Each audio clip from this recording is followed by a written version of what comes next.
मुलाकात चौधरी मांझी के आवास पर पहुंचे। हम के सभी विधायकों के साथ बैठक हो रही है। हम पार्टी के बता दें कि 4 विधायक हैं और सम्राट और मांझी के बीच में मंथन का दौर जो है वो जारी है। तो बिहार में पल पल जो राजनीति है वो बदलती हुई नजर आ रही है, क्योंकि एनडीए के घटक दल में शामिल जीतन राम मांझी है और जीतन राम मांझी के पास सभी 4 विधायकों का संख्या बल है और इस संख्या बल को कैसे इंटैक्ट रखा जाए इस पर भी नजर बीजेपी की बनी हुई है, क्योंकि कई बातें और कयास जरूर सामने आए, खास करके मांझी को लेकर के, उनके बेटे को लेकर के। हालांकि उन सभी बातों से मांझी ने खारिज किया और किसी भी तरीके की टूट की बातों को अफवाह बताया। और इस बीच सम्राट चौधरी मुलाकात कर रहे हैं मांझी से और इस बीच नित्यानंद राय की भी मुलाकात जो है वो मांझी से होती है। तो लगातार देखिए, एक तरफ दिल्ली की अगर बात की जाए तो थोड़ी देर पहले की तस्वीर हमने आपको दिखाई, जहां पर चिराग पासवान अमित शाह से मिलने के लिए पहुंचे और उन्होंने कहा कि मीटिंग थोड़ा सा हो जाने दीजिए, उसके बाद से मैं कुछ बात अपनी कर पाऊंगा। और इस बीच अगर पटना की अगर बात करें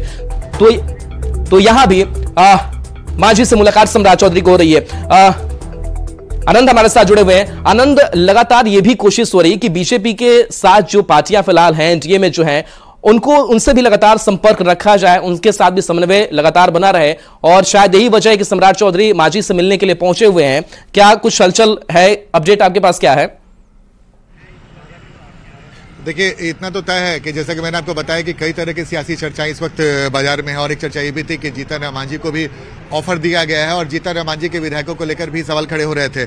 जीतन राम मांझी ने कल इस बात का जोरदार खंडन भी किया था कि कुछ भी हो जाए हम एनडीए के साथ पूरी मजबूती से हैं, लेकिन कल परसों रात में लगभग 11 बजे। चलिए आनंद, आपको रोकना चाहेंगे, मांझी आवाज से शैलेंद्र हमारे साथ जुड़े हैं। शैलेंद्र, जिस तरीके से मांझी को लेकर के, उनके बेटे को लेकर के कई तरीके की ऑफर की बात होती रही, लेकिन इस बीच सम्राट चौधरी पहुंचे हुए हैं, प्रदेश अध्यक्ष बीजेपी के। क्या कुछ बातचीत हो रही है और तस्वीर भी निकल करके वो सामने आएगी? आपके पास क्या अपडेट?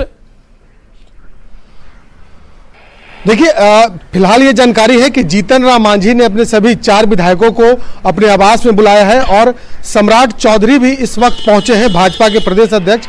और संभवतः जो 4 विधायक हैं जीतन राम मांझी के, उन 4 विधायकों से भी उनकी बातचीत होगी, क्योंकि ये कहा जा रहा है कि लगातार जो आरजेडी का खेमा है वो जीतन राम मांझी पर नजर रखे हुए हैं और कई तरीके के फोन कॉल भी आए हैं। और जो मांझी के पार्टी के, जो हम पार्टी के जो प्रदेश अध्यक्ष हैं, उन्होंने इस बात की जानकारी भी अभी दी है। और उसके बाद देखिए, अचानक सम्राट चौधरी पहुंचे हैं और अंदर जीतन राम मांझी के आवास की भी हम एक तस्वीर दिखा रहे हैं कि किस तरीके से यहाँ पर गहमा गहमी की स्थिति बनी हुई है। तमाम लोग जो इस वक्त उनके पार्टी के नेता हैं वो यहाँ पर मांझी आवास में ही मौजूद हैं। उनके आवास में इस वक्त बैठक चल रही है और सभी विधायक मौजूद हैं यहाँ पर, और विधायकों के साथ साथ जो भाजपा के प्रदेश अध्यक्ष हैं वो यहाँ पर मौजूद हैं। तो कहा जा सकता है कि चूंकि जीतन राम मांझी के पास 4 विधायक हैं, तो उन विधायकों पर किस तरीके से नजर रखी जाए और इधर उधर कुछ खेल न हो जाए, इसको लेकर के ये कवायद चल रही है। आपको याद होगा कि नित्यानंद राय भी आए थे यहाँ पर और लगातार भाजपा के जो बड़े नेता हैं उनके संपर्क में सम्राट चौधरी यहाँ पर पहुंचे हैं। भाजपा के संपर्क में जो जीतन राम मांझी हैं वो इस वक्त हैं। और देखिए, तस्वीर के अंदर की गतिविधि, हलचल भी यहाँ पर चल रही है। और सबसे बड़ी बात है कि विधायक इधर उधर न जाए, क्योंकि 4 विधायक हैं जीतन राम मांझी के और ये 4 विधायक इस वक्त यहाँ पर मौजूद हैं। एक विधायक खुद जीतन राम मांझी भी हैं। तो ऐसे परिस्थिति में सम्राट चौधरी उन तमाम विधायकों से भी बातचीत करेंगे कि कहीं विधायक पाला न बदले, इन चीज़ों को भी देखना होगा। और ऑफर तो सियासत में दी ही जाती है, जब सरकार बनाने की बात होती है तो संभवतः उस पर भी बातचीत की गुंजाइश है कि जीतन राम मांझी की भी डिमांड होगी, क्योंकि उनके बेटे सरकार में मंत्री थे और जीतन राम मांझी ये सबसे पहले चाहेंगे कि फिर से। ऐसे में पूरी तैयारियां और पूरी फार्मूला जो है वो तैयार कर ली गई है और बीजेपी हर पहलू पर गौर कर ले रही है कि नीतीश कुमार अगर हमारे साथ आए तो फिर से दोबारा उनको कहीं और जाने का मौका नहीं मिल पाए, इस पर भी पूरी तरीके से तैयारी की जा रही है। तो इसी को लेकर बीजेपी और जो ये शपथ ग्रहण का जो वक्त है, गठबंधन, जिस गठबंधन में अभी नीतीश कुमार है, इसके टूटने में वक्त क्यों लग रहा है? क्योंकि चारों तरफ और पूरी तैयारी कर ली जा रही है। उसके बाद से फिर नए गठबंधन में साथ आने की बात होगी, क्योंकि इस बार बीजेपी जो है वो फूंक फूंक कर कदम उठा रही है कि नीतीश कुमार अगर फिर से एक बार हमारे साथ आते हैं, एनडीए में आते हैं और उसके बाद नई सरकार बनाने की बात आती है, तो किसी तरह का बीच में गैप ना रह जाए, कोई खाई ना हो और फिर से एक बार नीतीश कुमार कहीं और चले जाएं, तो इसकी पूरी पुख्ता तैयारी कर ली जा रही है और उसके बाद फिर नीतीश कुमार के साथ एक बार फिर से सरकार बनाने की तैयारी शुरू होगी, जो कि लगभग मुकम्मल होते हुए दिख रहा है। बस अब सिर्फ उस वक्त का इंतजार हो रहा है जब नए गठबंधन के साथ नीतीश कुमार राजभवन पहुंचेंगे और अपने विधायकों का लिस्ट सौंपेंगे राज्यपाल को।